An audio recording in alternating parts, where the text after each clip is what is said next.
Start moving. If you got type 2 diabetes, you're going to find out real quick that how much you move and what you're doing is going to have a huge effect on your type 2 diabetes. Disclaimer, I'm not a doctor. No, I'm not a dietitian. I'm not a nutritionalist. In fact, I'm just a guy who had type 2 diabetes. I say had because I'm officially in remission now.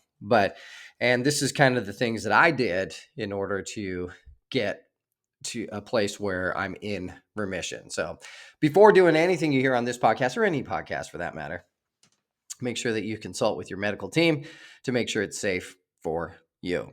All right, let's get into start moving. Now, I always talk to people about because you're going to run into a bunch of type 2 diabetics once you now that you're out and you're telling people you have type 2 diabetes, you're going to run into a bunch of people and everyone's going to compare notes and everything. But one of the things that I talk about a lot is what are you doing? What are you eating?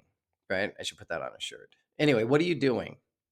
What are you doing on a consistent basis to move, to exercise, to use big muscle groups so that you're burning your blood sugar on your own? You're helping out your body, right? And then what are you eating, of course, is what are you shoving in your mouth? So what are you doing? What are you eating? All right? It's two most important things. You're going to run into that. Doctor's going to say, you really need to work on your diet and exercise. But what does that mean? Walking and running was 100% the best thing I did to go from an 11.1 A1C in July of 2023 to my current 5.2 A1C, no meds, in just 18 months. So it's February 2025 right now, and it took me a while to get there. But before how I did it, why does it work, right?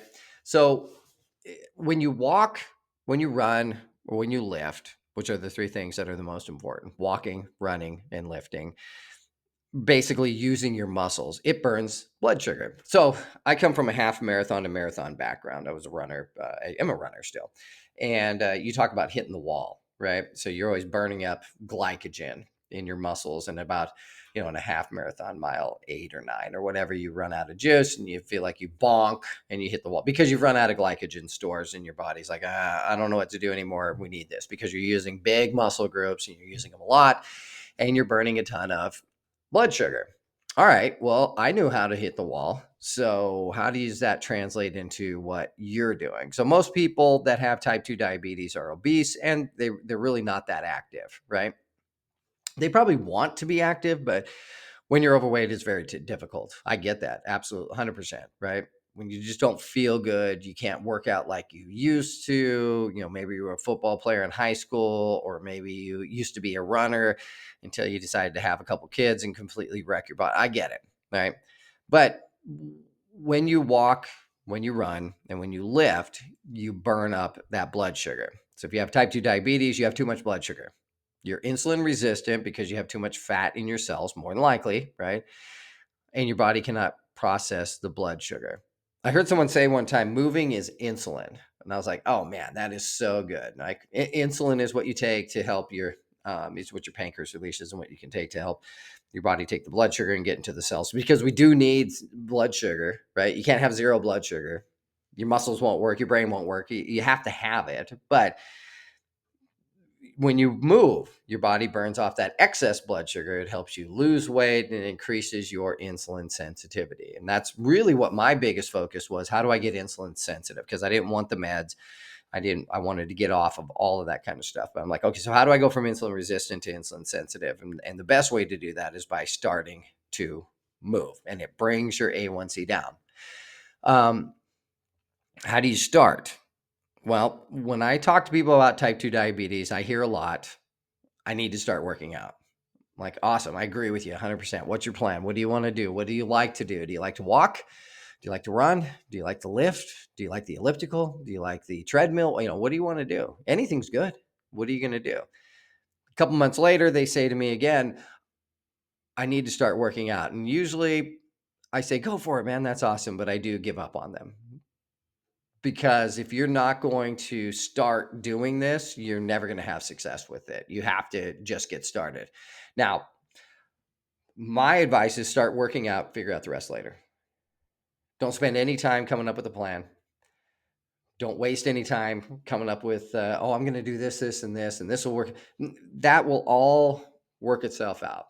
The first couple weeks, just go and work out as much as you can, whenever you can, and let's start building from there. Now, when I first started, back in July 2023, when I first had an 11.1 A1C, my blood sugar at the time was 474, and they put me on 4 metformin and a Jardiance every day. And I went from averaging probably, 300 plus blood sugar to 160, 170, right? Dramatic decrease. I could barely work out. I felt terrible all the time. I was so exhausted. I remember and I had a gym membership at Planet Fitness that I hadn't been using much. Anyway, not a sponsor. But I went to Planet Fitness and before work, and I'm like, okay, I'm just going to walk on the treadmill for like 30 minutes. 10 minutes later, I was back in the gym, putting my clothes on and going to work, defeated, because I felt I didn't have it. I didn't feel like my body didn't have enough blood sugar to even walk for 30 minutes, which I hated, right? And that lasted for a couple weeks. So if you're just starting this journey and you're like, I want to work out, but I just get so tired, it's because your body is adjusting to a lower blood sugar. If you're doing everything right, if you're eating right and you're taking your medicine and your blood sugar is going from the 300s into the 150s or what, you're going to feel like crap for a while. And then you'll flip the switch. Then your body will get used to running at a lower blood sugar level and be more efficient, and you'll feel awesome. So I went from that 2 weeks of, in the first part of August where I could barely work out, to training for a half marathon and running it in October, because I started feeling good. I remember coming off of a first good week of workouts, right? And I was like, okay, I'm starting to feel like the old me back in when I was, I don't know, 30, because I'm old. I'm 50. But and all of a sudden that Sunday morning, which is usually my long run day, and we're going to go through what I basically do in a week coming up here in a minute. But I remember going on that long run Sunday and being like, my plan was to kind of run for a mile, walk for a mile, I ran for 5 miles. Not fast, 10-minute, 30-second pace, whatever, not what I was used to back in the day. But I felt so much better. And then I just kept adding in, right? So from working out, a 20-minute walk, 30-minute walk, 40-minute walk before work was good enough, to adding in some more workouts when I went to the gym. And as I lost medicine, I had to keep increasing what I was doing in order to keep that A1C as low as possible. I went from 11.1 A1C to 5.1 in 6 months with a lot of medicine and a lot of working out, right? And a lot of dedication. But as I started dropping meds, I knew that I was going to have to start working out more and doing more in order to keep that level, because I never wanted to be into the pre-diabetic level again. When you're a type 2 diabetic and you get into below pre-diabetic, right, where you're like, hey, I'm normal now, you don't ever want to lose that again, right? Again, start working out, figure out the rest later. My workouts are so much different than when I first started this, but I've kind of in a level now where I'm still adjusting. I'm still going to keep tweaking. I'm going to still try new things, because I don't want to ever get bored or in a rut.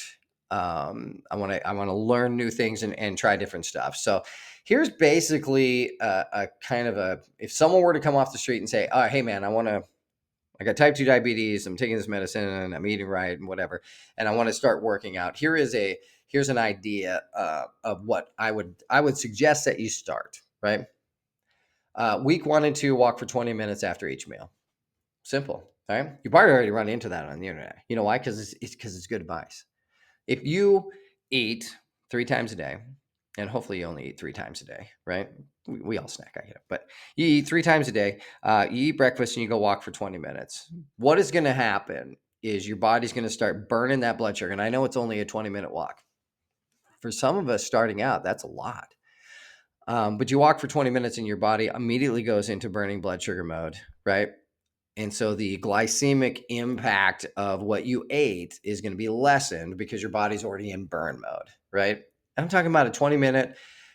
It doesn't have to be brisk. It can get brisk as you keep going, but 20 minutes a day, that's 60 minutes a day of walking, 420 minutes a week. Does that sound like a ton? It's not, but dedicate yourself to it, right? I eat breakfast at 7:30. Awesome.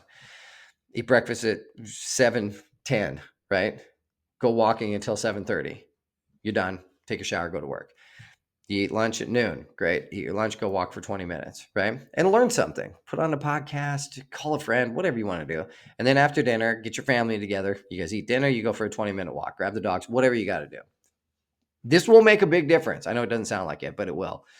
As for week 1 and 2, week 3 and 4, add 20 minutes of strength training to either your morning or lunch walk. So if you're, and you need to find out where you work out best, right? And some people are evening workout people. I hate you people. I don't, but to me that's annoying, right? I'm a morning person. I'm secondarily a midday person, and then lastly, I'm a night person. When I get home from work, I'm exhausted. I've left it all on the table. I'll do a 20-minute walk, but I'm kind of done. Unless I'm playing disc golf, but we'll get to that later.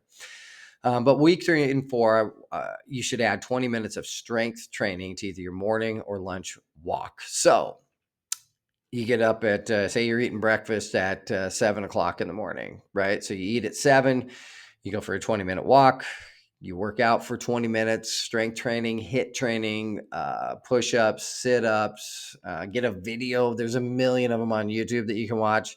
And 20-minute HIIT training, that stuff is legit. But do that, right? Every single day. That, and then have a regular walk at lunch and a regular walk at dinner. You can also do it over your lunch break. That's what I like to do. I do all my strength training on my lunch break. I eat my lunch and then I go work out. I do 20 to 40 minutes on the treadmill or elliptical or whatever. And then I do 20 minutes of strength training every single day.